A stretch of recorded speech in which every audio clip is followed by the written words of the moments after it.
साताऱ्यातील दौरा आटोपून उपमुख्यमंत्री एकनाथ शिंदे पुण्याला रवाना. उद्या बंगालच्या शपथविधीसाठी उपस्थित. राज्याचे उपमुख्यमंत्री एकनाथ शिंदे हे आज सातारा जिल्ह्याच्या दौऱ्यावर आले होते. सायंकाळी 4:30 वाजता हेलिकॉप्टरने ते दरे येथील निवासस्थानी दाखल झाले.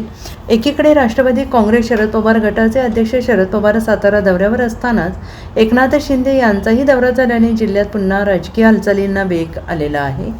महाबळेश्वर तालुक्यातील दुर्गम कांदाटी खोऱ्यातील उचाट गावात आयोजित श्री कुंभाळजाई देवी मंदिर प्राणप्रतिष्ठापना आणि कलशारोहण सोहळ्यास उपमुख्यमंत्री शिंदे यांनी उपस्थिती लावली होती. मोरे देशमुख इनाम कांदाट येथे पार पडलेल्या या धार्मिक कार्यक्रमास स्थानिक ग्रामस्थ आणि शिवसैनिकांनी त्यांचे उत्साहात स्वागत केले.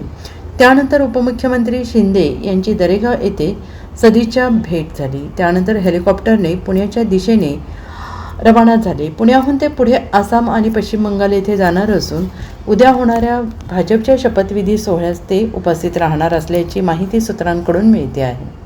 Bureau report, SBN Marathi, Satara.